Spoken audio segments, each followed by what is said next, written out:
of the Women and Youth Protocol, AfCFTA.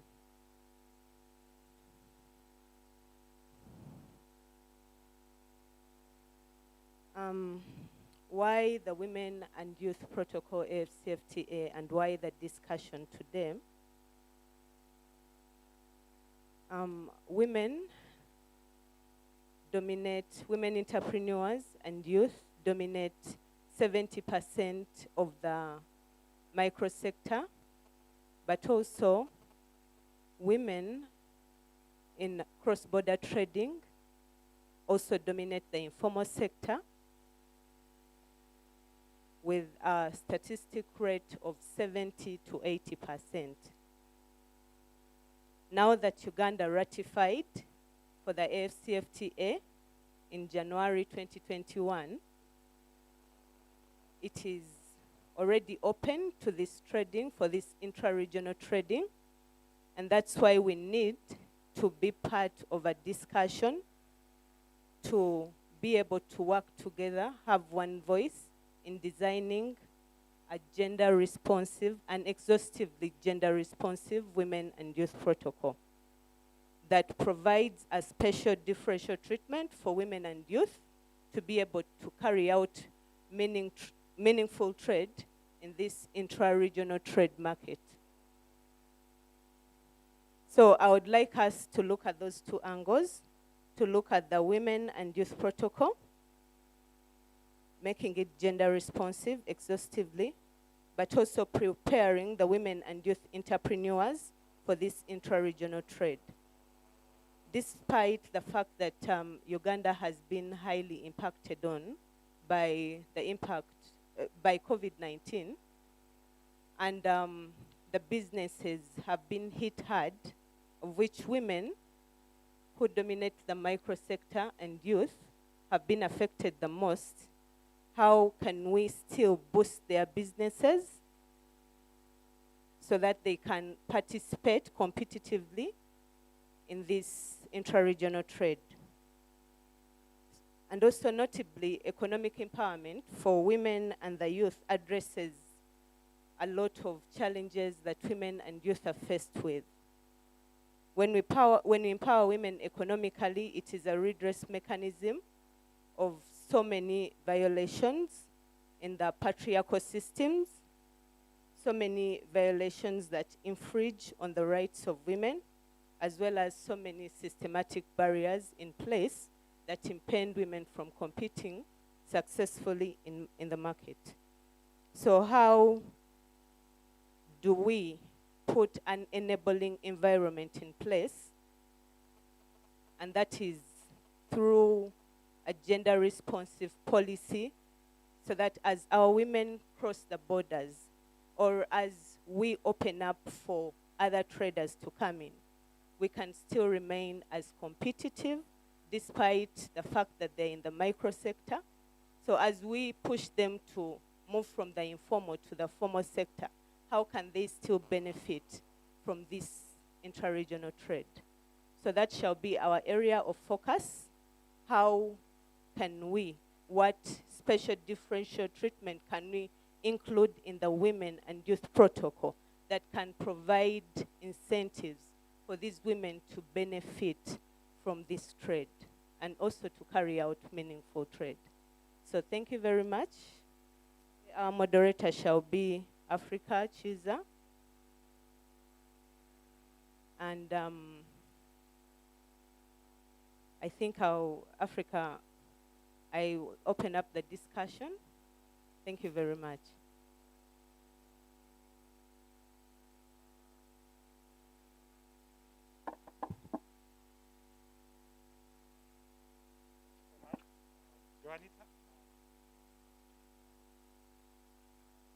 Thank you.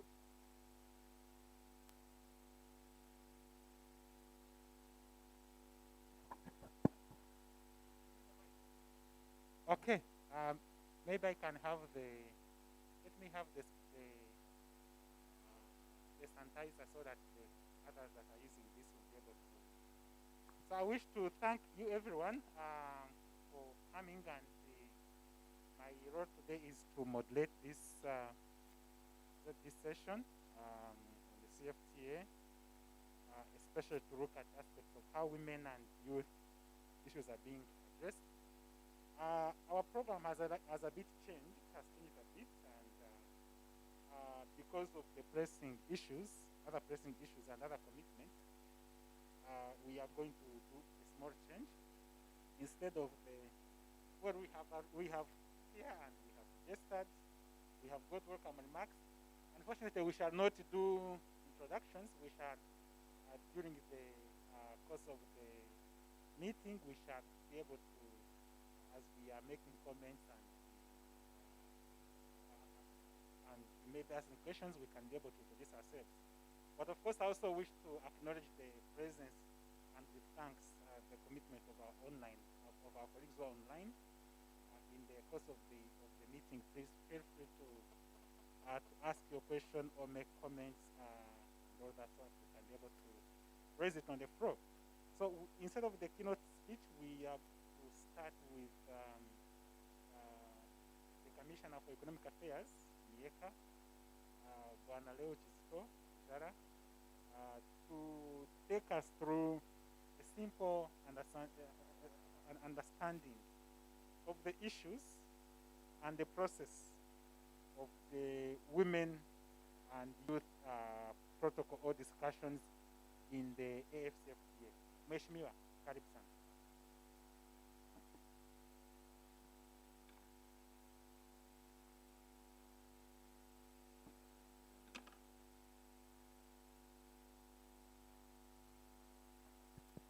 Thank you so much, Africa. Good morning, ladies and gentlemen. My name is Leo Kizito Jara. I work as Commissioner for Economic Affairs in the Ministry of EAC. Always happy to be here with Siatini, and today we are here to again share on this very important topic. Allow me first to make a few remarks. From the 2nd to the 12th of December 2021, this was just 2 weeks ago, we had the Micro, Small, and Medium Enterprises exhibition, which was held in Mwanza in Tanzania. And I raised this because of the composition of the exhibitors. You'll find that 70 to 80%, and Joanita has just mentioned that, 70 to 80% of the exhibitors who take their products to this exhibition are women. And the youth also. The youth have also joined in, and they're playing a big role in producing products in crafts, in leather. They do shoes, they do sandals, they do belts. But we need to take serious cognizance of the fact that the women play a major, major role in trading in our partner states. But we need to also see how we can help these women, whom we call the Juakalis, to improve their businesses from where they are. 5 years down the road, we should not be going back to another partner state to have an exhibition, and we find the same person who was there 5, 10 years ago still there. They should be able to grow their businesses. And governments should be able to see how they can help the Juakalis to grow their businesses. The sixth, that of the cross-border women traders. We have already talked about this briefly. This has been a conversation we've had over a long period of time. I'll give you an example of the work we were doing this week, and this is a statutory meeting that we have as MDAs. This is the planning retreat. So the Ministry of EAC on Monday and Tuesday this week sat down all day to discuss their strategic plan for the period 2020, 2021 to 2024-25. And we are supposed to submit this strategic plan to National Planning Authority by next week, latest. But you'll realize that NPA cannot clear a ministerial policy statement that is not engendered. There has to be an element of gender in all the activities and all the plans that we have, such that we don't leave behind the women and we don't leave behind the youth either. And there are also other vulnerable groups like the PWDs and so on and so forth. So this is, I think, good work in progress that we are having. I wanted to really thank Ministry of Health in a special way. I'm sorry, I'm still talking about that exhibition, but it's important that we see how we can empower the women to be able to have a little bit more money in their pockets, because the women are the ones who look after the children, and they're the ones who look after the youth. So before they travel to Mwanza, there was a request from the Juakalis that why don't you help us and do or subsidize the COVID tests?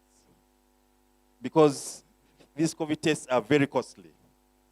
And we wrote a letter from the Ministry of EAC to the Permanent Secretary, Ministry of Health.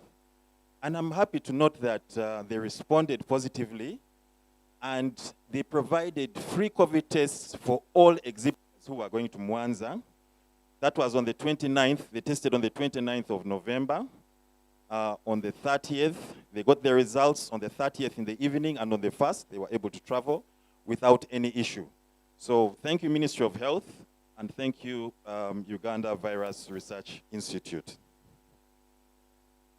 Ladies and gentlemen, I want to talk about, very briefly, before I get to the AfCFTA, the issue of affordable financing for our women and women's groups.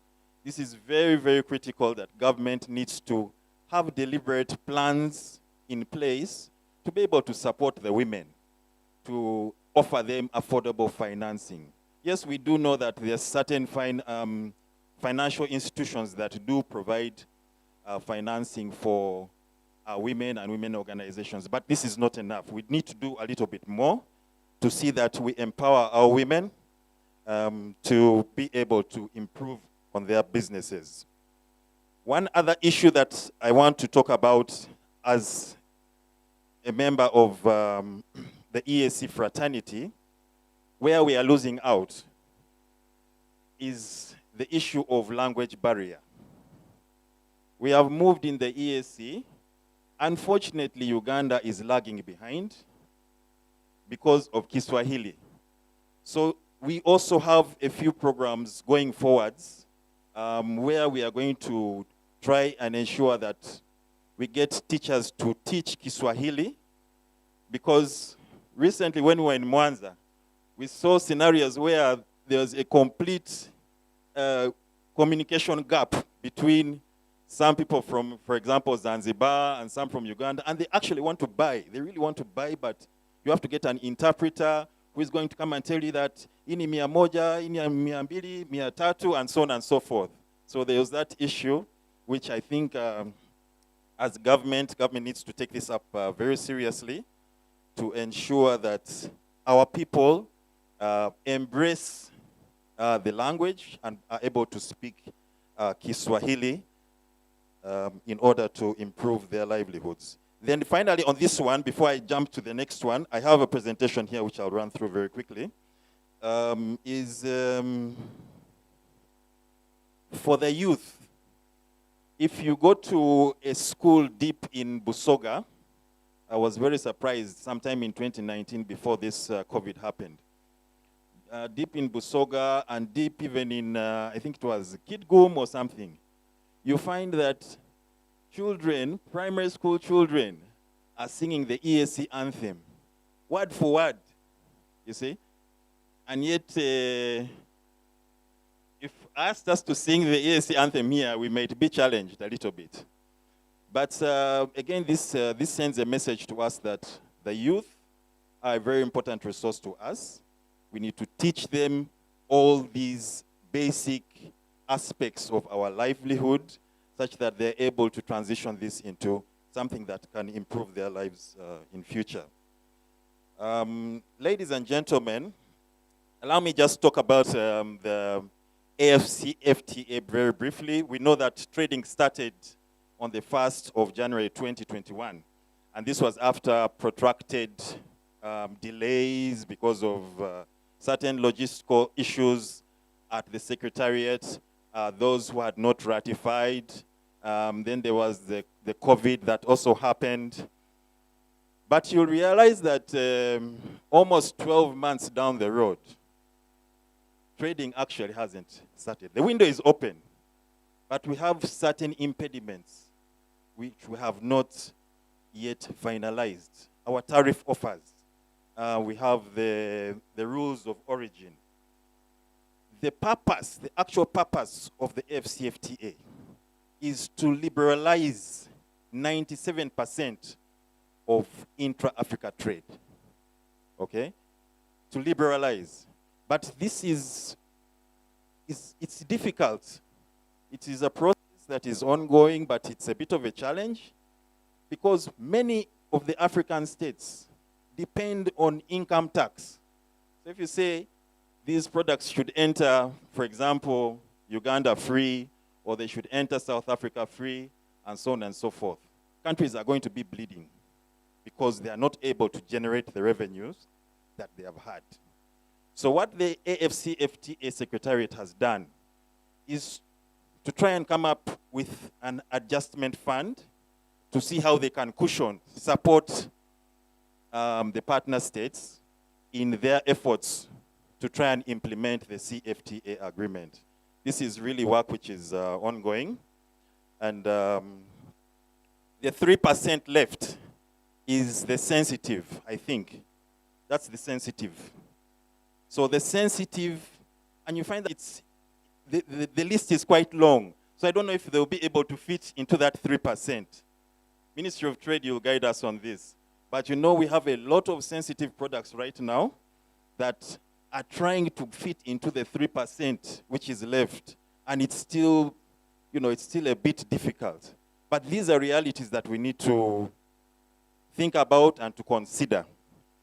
I want to run very quickly to how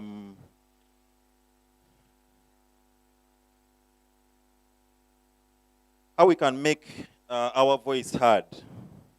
And this is specifically, of course, for the women. Women associations, women business networks, women entrepreneurs, and any citizen can participate in the development and implementation of the protocol in several ways. So we have national consultations like we are doing right now. I think we need to have more of these such that we are able to hear the voice of women and make correct decisions and correct judgments about how we can improve the livelihoods of the women. Secondly is expressing your voice on the online surveys on women in trade through network of women association, chambers of commerce, and other business organizations. The Uganda Chamber of Commerce has become lively once again. I don't know if we have someone here from Chamber of Commerce. Do we? But I remember in the last meeting, also hosted by Siatini, we had a good representation from the Chamber of Commerce. So we need to make use of that. Then I have already talked about reaching out to government representatives, participating in high-level conferences on women in trade with the AfCFTA.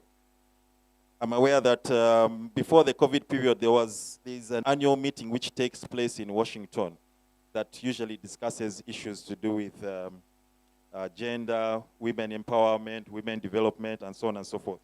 But it has not been happening in the last 2 years because of the current situation.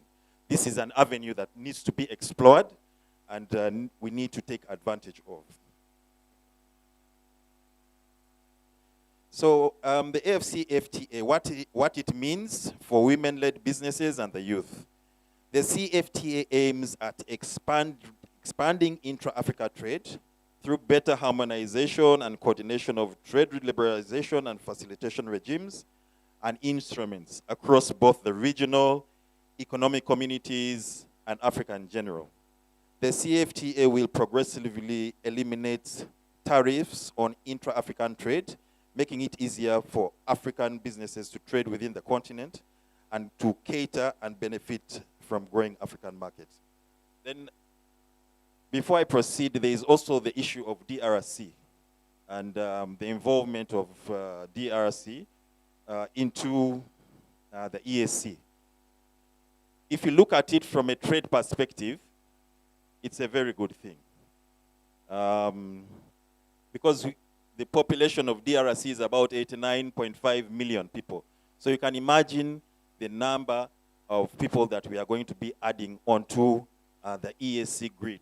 And these are people that we are going to be able to trade with, people that are going to be able to buy our products, and we can buy with them, buy products from them. There's the road network that is currently, has recently been commissioned to build roads that are going to connect Uganda and DRC. This is all progressive, and we need to make use of this. You'll realize that a road network creates a lot of business opportunities at the trading centers, in the towns, along that particular road. So we're looking at the opportunity of us being able to grow our businesses as much as possible. We know what is happening right now in Uganda with the issue of non-tariff barriers that we are experiencing with our neighbors. Even just last week, our eggs are stuck, okay? Huge losses are being incurred by businesses who have borrowed money from financial institutions. And as government, we're trying to see how to resolve this particular matter. As we speak here now, the permanent secretaries of Trade, Finance, EAC, and so on and so forth are meeting. And that's why my colleague, I think Mr. Mutahunga, is not here, because they are trying to firefight and to troubleshoot the problem of non-tariff barriers that Uganda is experiencing with her neighbor, with Kenya. And we hope that they'll be able to find a solution to all this. I want to talk very quickly about the impact on women of the AfCFTA. The implementation will affect them differently, depending on characteristics like their education, experience, location, and the role in the economy. Understanding the gendered impact of intra-African trade liberalization is therefore critical to ensuring equality of opportunity for women and men under the AfCFTA. The impact on agricultural trade is particularly relevant for women. Agriculture is the backbone of the African economy, and women represent about half of the labor force in the sector, or even more than half. The AfCFTA can promote women's economic empowerment by providing them with expanded access to regional food markets and stimulating demand for intra-African food imports. Smallholder female farmers, in particular, could benefit from opportunities to integrate their activities into regional agricultural value chains and higher value-added agro-processing activities.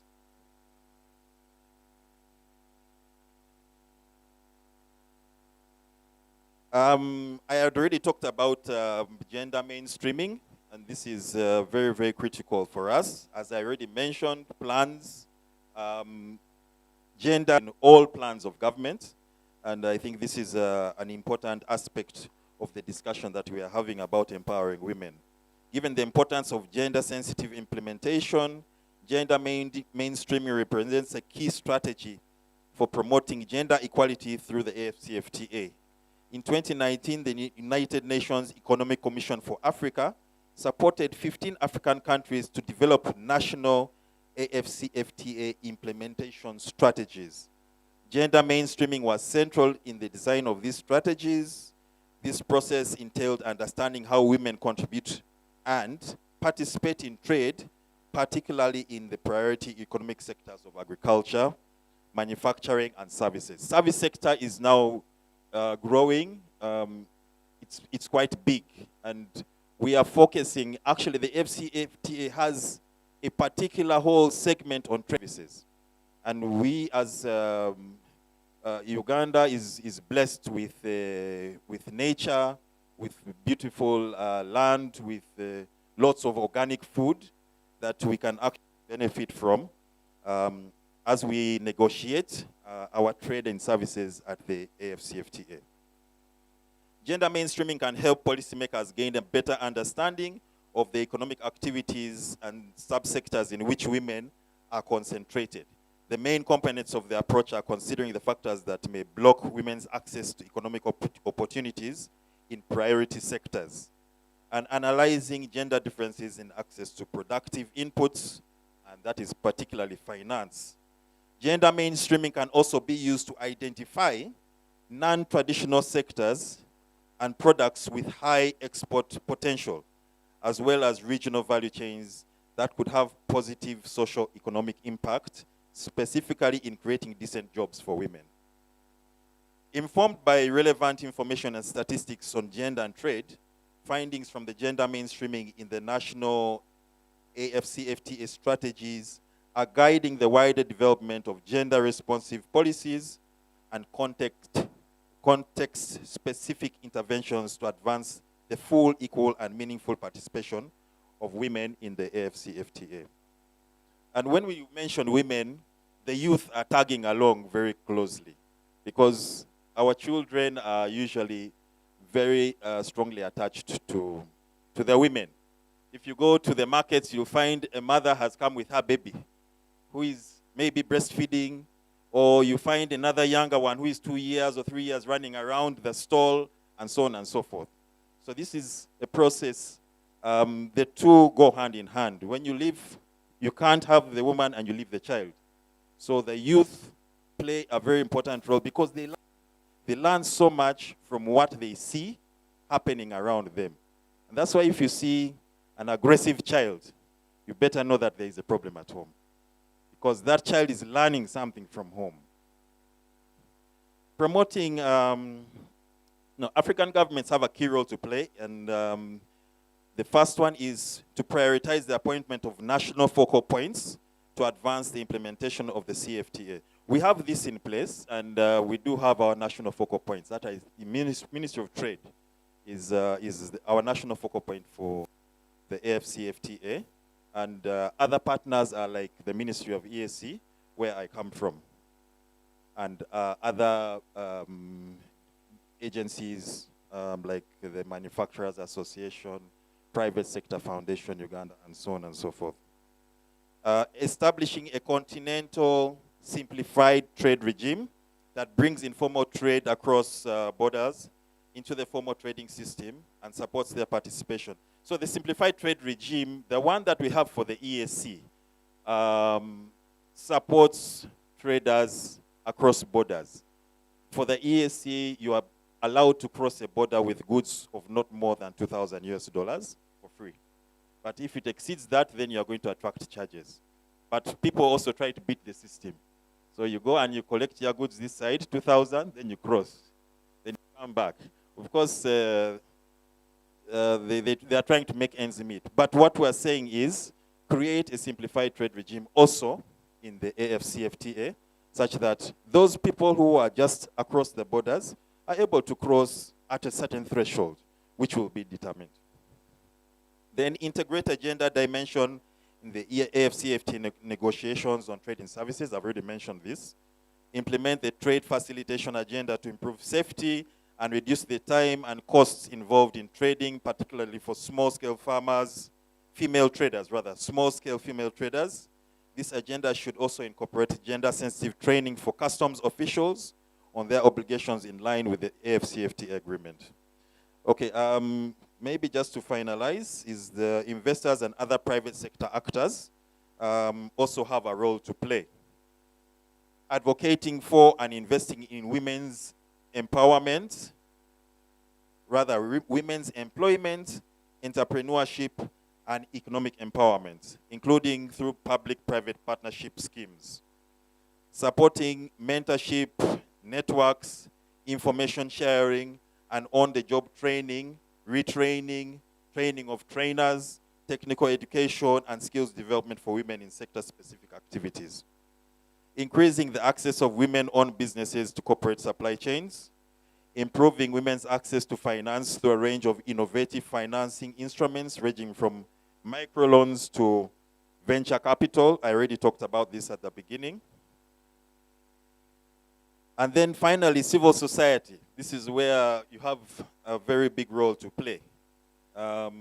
This meeting alone speaks a lot about your interest and your participation in the process of us accepting and implementing the AfCFTA. Lead proactive awareness and advocacy campaigns on the AfCFTA to articulate the priority needs and concerns of women and children, and to help women identify and exploit new opportunities under the AfCFTA.